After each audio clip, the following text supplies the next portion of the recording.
Jerusalem, iniyakan niya kasi nahulaan niya na wawasakin ito. So parang sabi niya, yung pagluha ni Jesus ay Meron yan. Tayo. Meron yan. Sige na po, wag po ikahiya ang birth month. From November.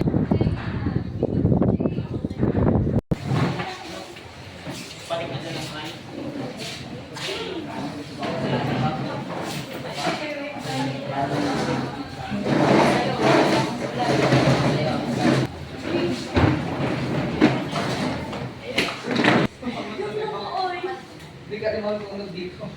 Ako basta nga 15-1. Laksa na. Ang mga maniningil na buwis at mga makasalanan ay lumapit kayo sa upang ayun.